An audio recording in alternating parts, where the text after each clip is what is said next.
Nasib warga sengaja jebol tembok di Galaksi Bekasi saat banjir, 4 warga diperiksa polisi. Baru-baru ini, aksi warga Kampung Utan menjebol tembok saat banjir dimenuai pro dan kontra dari para pengguna media sosial. Banyak pengguna media sosial yang salah paham dan mengira warga Grand Galaxy City lah yang melubangi tembok dengan sengaja agar banjir mengalir ke Kampung Utan. Namun, tak jarang juga pengguna sosial media yang justru menyalahkan warga Kampung Utan karena sudah membobol tembok hingga akhirnya banjir malah meluas. Aksi tersebut akhirnya mendapat perhatian dari pihak kepolisian.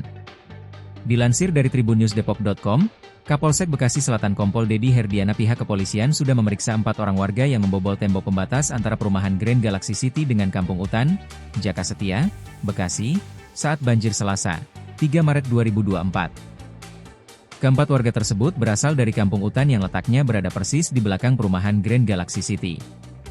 Ada 4 orang warga yang membobol tembok, ujar Kapolsek Bekasi Selatan Kompol Dedi Herdiana seperti dilansir dari kompas.com. Polisi sudah mendatangi keempat warga tersebut untuk diperiksa atau dimintai keterangan.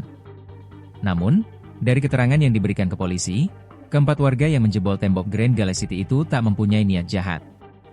Para warga Kampung Utan itu tak ingin banjir semakin tinggi dan membuat perumahan Grand Galaxy City tenggelam. Di sisi lain, banjir dari Grand Galaxy City sudah merembas ke rumah warga yang ada di Kampung Utan. Oleh karena itu, pembobolan tembok dilakukan agar air yang menggenang di Grand Galaxy City mengalir ke selokan yang ada di Kampung Utan. Namun, usai pembobokan itu, tembok lainnya justru jebol karena debit air yang tinggi.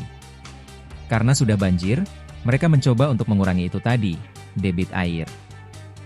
Tapi, yang jebol bukan yang mereka korek-korek bukan, tembok yang jebol yang sampingnya, terang Dedi.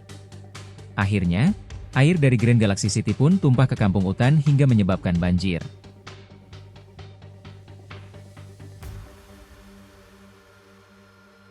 Download Tribun X sekarang, menghadirkan lokal menjadi Indonesia.